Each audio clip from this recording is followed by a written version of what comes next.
আসসালামু আলাইকুম। কথা নাহিয়ান স্বাগত জানাচ্ছি এনটিভির সকালের খবরে। ক্রাউন সিমেন্ট শিরোনাম দেখছিলেন, এবার নিয়ে যাব পুরো খবরে। সাবেক ডিএমপি কমিশনার আসাদুজ্জামান মিয়াকে গ্রেফতার করেছে র্যাপিড অ্যাকশন ব্যাটালিয়ন র্যাব। বুধবার রাতে রাজধানীর মহাখালী থেকে খিলগাঁও থানার একটি মামলায় তাকে গ্রেফতার করা হয়। গ্রেফতারের বিষয়টি নিশ্চিত করেছেন র্যাবের আইন ও গণমাধ্যম শাখার পরিচালক লেফটেন্যান্ট কর্নেল মুনিম ফেরদৌস। রিপোর্টে আরও জানাচ্ছেন নূর হোসেন। ফ্যাসিস্ট হাসিনা সরকারের দীর্ঘদিনের সহযোগী ঢাকা মহানগর পুলিশের সাবেক কমিশনার আসাদুজ্জামান মিয়াকে গ্রেফতার করেছে র্যাপিড অ্যাকশন ব্যাটালিয়ন র্যাব। রাজধানীর মহাখালীর একটি বাসা থেকে তাকে গ্রেফতার করা হয়। 2015 সালে খিলগাঁও থানা ছাত্রদলের সাবেক সাধারণ সম্পাদক নুরুজ্জামান জনিকে পুলিশি হেফাজতে থাকা অবস্থায় ক্রসফায়ারে হত্যা করা হয়। এই ঘটনায় বাদী হয়ে গেল 3রা সেপ্টেম্বর জনির পরিবারের পক্ষ থেকে আসাদুজ্জামান মিয়া সহ 13 পুলিশ কর্মকর্তার বিরুদ্ধে মামলা করা হয়। ওই মামলায় তাকে গ্রেফতার দেখানো হয়েছে। আসাদুজ্জামান মিয়া 2015 সাল থেকে 2019 সাল পর্যন্ত ঢাকা মহানগর পুলিশের কমিশনারের দায়িত্ব পালন করেছেন। এরপর 2022 সাল পর্যন্ত জাতীয় নিরাপত্তা সেলের দায়িত্বে ছিলেন তিনি। এবছরের জুন মাসে আসাদুজ্জামান মিয়ার বিরুদ্ধে বিপুল অবৈধ সম্পদ অর্জনের অভিযোগ ওঠে। গণমাধ্যমের খবরে উঠে আসে ঢাকা সহ দেশে এবং দেশের বাইরে আসাদুজ্জামান মিয়া ও তার পরিবারের সদস্যদের নামে এবং বেনামে অঢেল সম্পদ রয়েছে। সম্প্রতি আসাদুজ্জামান মিয়ার অবৈধ সম্পদ নিয়ে অনুসন্ধান শুরু করেছে দুর্নীতি দমন কমিশন দুদক। নূর হোসেন, এনটিভি নিউজ, ঢাকা। রাশিয়ার সাংবিধানিক সংস্কারের জন্য 6 জনকে প্রধান করে 6টি কমিশন গঠনের সিদ্ধান্ত নিয়েছে অন্তর্বর্তী সরকার। সরকারের 1 মাস পূর্তি উপলক্ষে বুধবার সন্ধ্যায় জাতির উদ্দেশ্যে দেয়া ভাষণে এই সিদ্ধান্তের কথা জানান প্রধান উপদেষ্টা ডক্টর মোহাম্মদ ইউনূস। সংস্কারের গুরু দায়িত্ব অন্তর্বর্তী সরকারকে দিয়ে দর্শকের গ্যালারিতে বসে না থেকে সরকারকে সহযোগিতার আহ্বান জানিয়েছেন তিনি। বলেন, একটি নতুন জনপ্রশাসন কাঠামো দাঁড় করানো সরকারের প্রথম মাসের বড় অর্জন। তৈরি পোশাক খাতের সংকট নিরসনে মালিক শ্রমিক উভয় পক্ষের সাথে আলোচনা করা হবে জানিয়ে কারখানা খোলা রেখে অর্থনীতির চাকা সচল রাখতে সংশ্লিষ্টদের প্রতি আহ্বান জানিয়েছেন ডক্টর ইউনূস। মোকসেমুল হাসানের রিপোর্ট। তাদের চোখের দৃষ্টি ছাত্র জনতার গণ অভ্যুত্থানের মধ্য দিয়ে 15 বছরের স্বৈর শাসনের অবসানের পর গত 8 আগস্ট অন্তর্বর্তী সরকারের প্রধান উপদেষ্টার শপথ নেন নোবেল বিজয়ী ডক্টর মোহাম্মদ ইউনূস। তার সরকারের 1 মাস পূর্তি উপলক্ষে জাতির উদ্দেশ্যে দেওয়া ভাষণে জুলাই আগস্টের অভ্যুত্থানের শহীদদের স্মরণ করে হতাহতদের পরিবারের জন্য সরকারের পক্ষ থেকে প্রয়োজনীয় সব সহযোগিতার কথা জানান প্রধান উপদেষ্টা।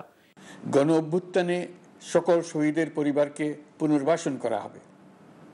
সকল আহত শিক্ষার্থী, শ্রমিক, জনতার চিকিৎসার সম্পূর্ণ ব্যয় সরকার বহন করবে। এ সময় ডক্টর ইউনূস বলেন, গত 16 বছর মানুষ তাদের যৌক্তিক দাবি সরকারের কাছে জানাতে পারেনি, তাই একের পর এক আন্দোলন চলছে। আর এক্ষেত্রে সরকারের উপর ভরসা রাখতে দেশবাসীর প্রতি আহ্বান জানান তিনি।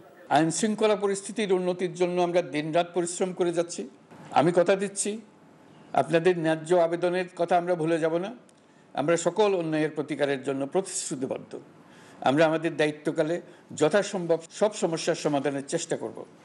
গত 1.5 দশকের দুঃশাসন এবং দুর্নীতির চিত্র তুলে ধরে অন্তর্বর্তী সরকারের প্রধান বলেন, সব অন্যায়ের বিচার হবে, দ্রব্যমূল্য এবং মূল্যস্ফীতি নিয়ন্ত্রণের পাশাপাশি অর্থনীতির চাকা সচল রাখতে কাজ করছে তার সরকার।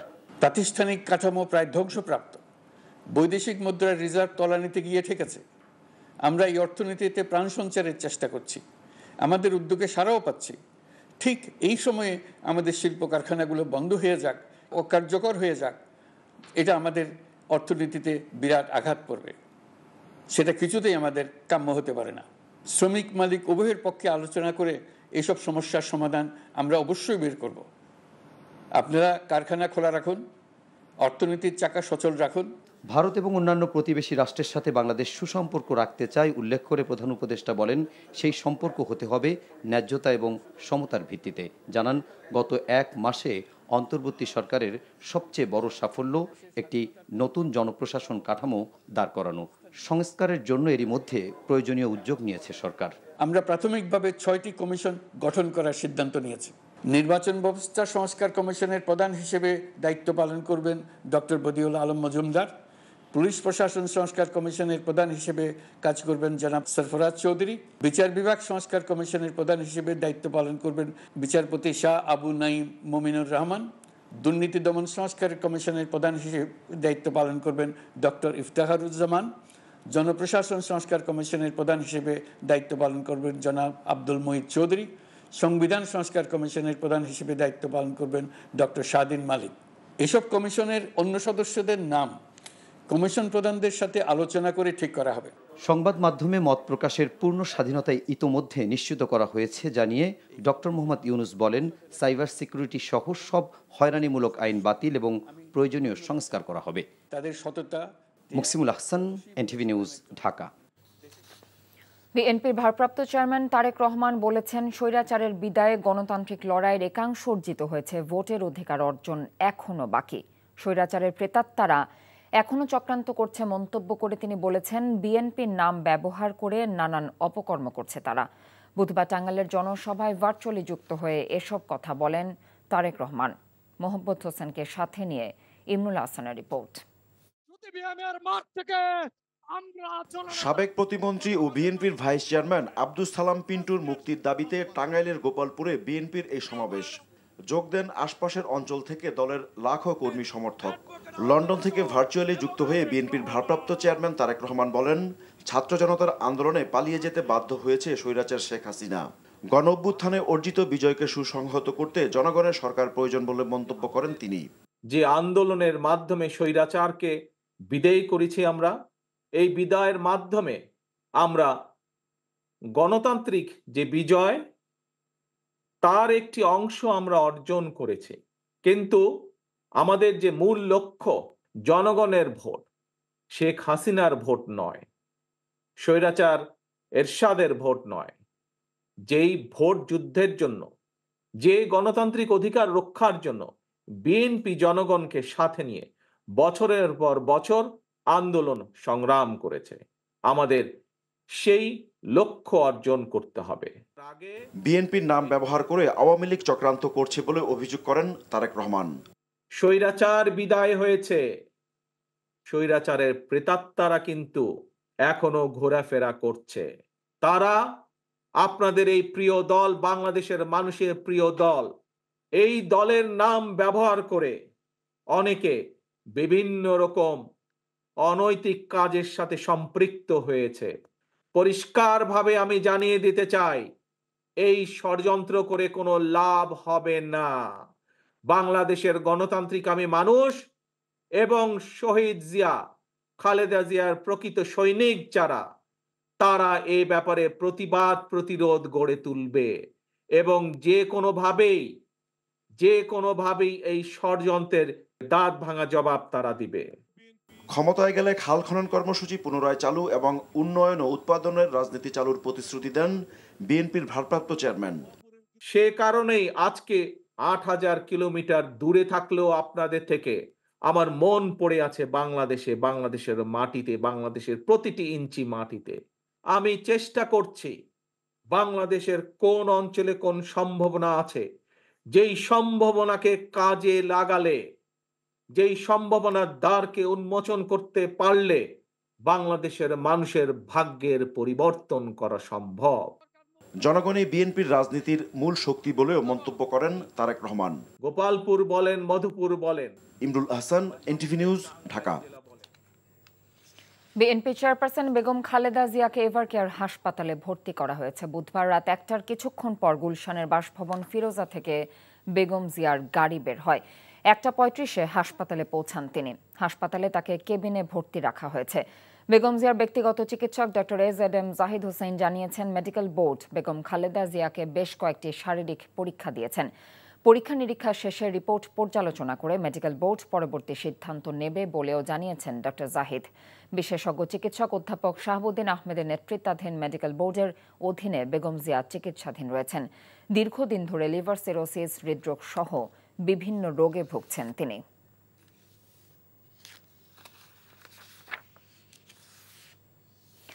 ভাদ্রের ভ্যাপসা গরমের মধ্যে বেড়েছে লোডশেডিং। অতিষ্ঠ হয়ে পড়েছে জনজীবন। শহর গ্রাম ভেদে লোডশেডিংয়ের মাত্রা ছাড়িয়েছে 2 থেকে 7 ঘন্টা পর্যন্ত। বিশেষজ্ঞরা বলছেন, জ্বালানি সংকট এবং ভারত থেকে আমদানিকৃত বিদ্যুৎ কমে যাওয়ায় এই সংকট। তাই সংকট নিরসনে সরকারের জ্বালানি ব্যয় কমাতে হবে। সেই সাথে বিইআরসিকে ঢেলে সাজানোর পরামর্শ বিশেষজ্ঞদের। মেজবাহ হাসানের রিপোর্ট।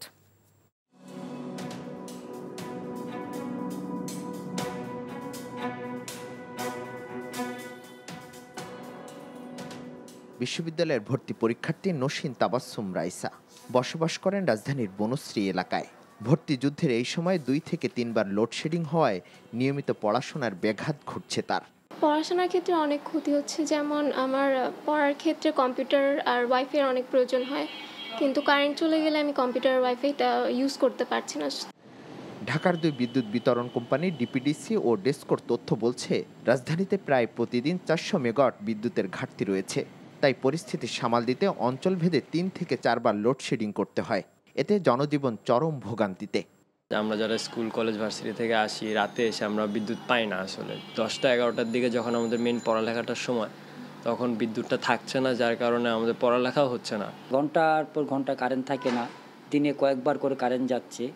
আমরা আসলে এই জায়গা থেকে বেরিয়ে আসতে চাই। শহর থেকে গ্রাম অঞ্চলের অবস্থা আরও নাজুক। কোনো কোনো জেলায় গড়ে 10 ঘন্টাও বিদ্যুতের দেখা পান না এলাকাবাসী। বিদ্যুৎ নিয়ে এসব মানুষের দুর্ভোগের যেন শেষ নেই। দিন রাত্রি সবসময় লোডশেডিং, 1 ঘন্টা কারেন্ট দিচ্ছে, 1 ঘন্টা নাই। কর্তৃপক্ষের জিজ্ঞাসা করলে ওনারা উত্তর দেয় উৎপাদন বন্ধ। আমরা দোকান কার্যক্রম পরিচালনা করতে পারতেছি না। দেখা যাচ্ছে কাস্টমার আসতেছে, আইসে গরমের জন্য চলে যাচ্ছে। লোডশেডিংয়ের কারণে যেমন অতিষ্ঠ জনজীবন, তেমনি শিল্প কারখানায় উৎপাদন ব্যাহত হচ্ছে চরম মাত্রায়। এমন সংকট নিরসনে কি করতে পারে নতুন সরকার? এমন প্রশ্ন ছিল এই বিশেষজ্ঞের কাছে। প্রচুর পরিমাণে টাকা লুণ্ঠন হয়েছে, বিদেশে পাচার হয়েছে, এই সমস্ত কথা তো মিথ্যে না। তাহলে সেই সব অবস্থাগুলো এখন প্রতিকার দরকার। সেই প্রতিকারের জন্য সময় লাগবে। রাজস্ব অর্ধেক করে ফেলো, গাড়ি ঘোড়া সব বন্ধ করো, এই সমস্ত কর্মকর্তাদের যে সব পাবলিক ট্রান্সপোর্টে চড়ায় সেই সমস্ত জায়গায় তেল সাশ্রয় করে বিদ্যুৎ কেন্দ্র চালাও। উন্নয়নের কথা বলে অপরিকল্পিত ভর্তুকি নির্ভর বিদ্যুৎ কেন্দ্র তৈরি করেছিল স্বৈরাচার শেখ হাসিনার সরকার। বিদ্যুৎ খাতের এই নৈরাজ্য রোধে অন্তর্বর্তীকালীন সরকার কার্যকর ব্যবস্থা নেবে এমন আশা করছেন এই বিশেষজ্ঞ। এই যে অবস্থা ভয়ঙ্কর রকমের চারদিক দিয়ে এই খাতকে গ্রাস করে ফেলেছে। Mezbah Hasan, NTV news, Dhaka. 59 জেলায় ডিসি নিয়োগকে কেন্দ্র করে জনপ্রশাসন মন্ত্রণালয়ের সৃষ্ট বিশৃঙ্খলা তদন্তে 1 সদস্যের কমিটি গঠন করা হয়েছে বলে জানিয়েছেন জনপ্রশাসন সচিব মোখলেসুর রহমান। এছাড়া প্রাপ্ত তথ্য যাচাই বাছাই করে 8 জন ডিসি নিয়োগ বাতিল ও 4 জনের জেলা বদল করা হয়েছে। তবে 59 ডিসি নিয়োগই বাতিলের দাবি জানিয়েছেন আন্দোলনরত উপসচিব পদমর্যাদার কর্মকর্তারা।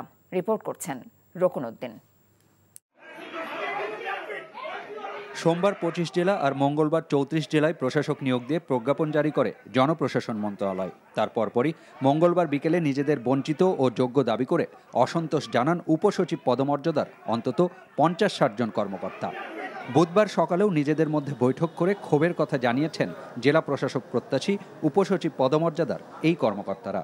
আমাদের দাবি এই প্রজ্ঞাপন দুটি যে হয়েছে এটা বাতিল করে দিয়ে সততা, মেধা এবং দক্ষতা যোগ্যতার ভিত্তিতে নতুন করে পদায়ন করা।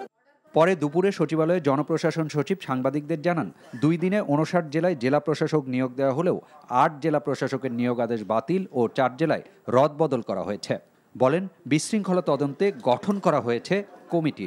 কারণ জানার জন্য 1 পারসন কমিটি, আমরা বলি 1 সদস্য বিশিষ্ট একটা কমিটি করেছে, headed by senior secretary ministry of health and family welfare. এবং এটা টিওআরে বলা হয়েছে 7 কর্মদিবসের মধ্যে এটার প্রতিবেদন রিপোর্ট সুপারিশ সহ দাখিল করতে হবে। 8টা ইন্ডিপেন্ডেন্ট জেলা ডিসিকে উইথড্র করে নিয়েছে, সে যে পোস্টিংয়ে ছিল ওখানেই থাকবে। 4 জনকে জেলা অদল বদল করেছি। আপনারা জানেন এটা যেটাই করতে হয় চিফ অ্যাডভাইজারের অনুমোদন নিতে হয়, এর মধ্যে থেকেই দিব ইনশাল্লাহ। Very strong. 8 জন ডিসি শর্টেস্টলি ম্যাক্সিমাম 3 দিন। যদিও তার বক্তব্যের পরপরই আবার জনপ্রশাসন সচিবের কাছে যান আন্দোলনরত উপসচিবদের অনেকে। আমরা বলেছি অনতিবিলম্বে, যেহেতু এই প্রক্রিয়াটা একটি জটিল প্রক্রিয়া এবং এই প্রক্রিয়াটা ডিসপিউটেড, এই সুতরাং যত দ্রুত সম্ভব মাননীয় প্রধান উপদেষ্টার সাথে কথা বলে এই দুটি যে প্রজ্ঞাপন জারি হয়েছে সেই দুটি প্রজ্ঞাপন বাতিল করতে হবে। তিনি আমাদেরকে আশ্বাস দিয়েছেন যত দ্রুত সম্ভব তিনি এই বিষয়ে ব্যবস্থা গ্রহণ করবেন এবং আমাদের যে সেন্টিমেন্ট সেই সেন্টিমেন্ট তিনি মাননীয় প্রধান উপদেষ্টা মহোদয় বরাবর পৌঁছাবেন। আর মঙ্গলবারের বিশৃঙ্খলার ঘটনায় গঠিত তদন্ত কমিটির প্রধান বলেন, সবাইকে ধীরে ধীরে যোগ্য স্থানে পদায়ন করা হবে। সকল ডেপুটি সেক্রেটারি ডিসি হয় কিনা? হয়, সম্ভব। কমপক্ষে 1000 ডেপুটি সেক্রেটারি থেকে 64 জন ডিসি হয়। যাওয়ার আগে যদি আপনি প্রি কনসেপ্ট বলেন যে এদের সবাই স্বৈরাচারের আমলের বেনিফিশিয়ারি, উপকারভোগী, তাহলে ডিসি আমরা কোথায় পাবো?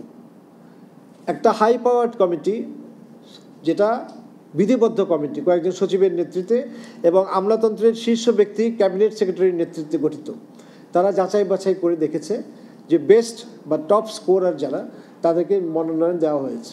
প্রাথমিক হিসেবে গণ অভ্যুত্থানে 700-র বেশি নিহত ও প্রায় 19,000 আহত হয়েছেন। তবে সঠিক তথ্য জানতে একজন সাবেক সচিবের নেতৃত্বে কমিটি করা হয়েছে বলেও জানান তিনি।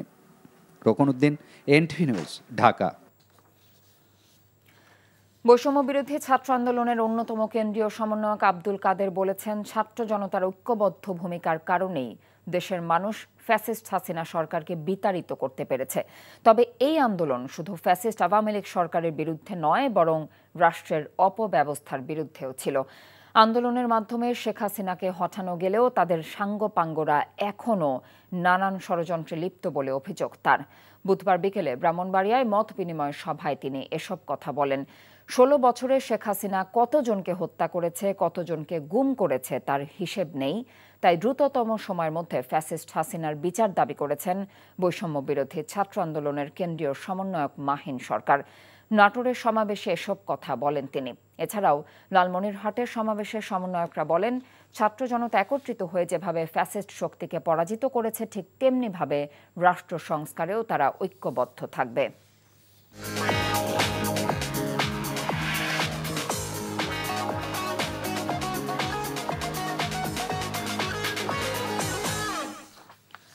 এবারে নগদ নিবেদিত অর্থনীতির খবর।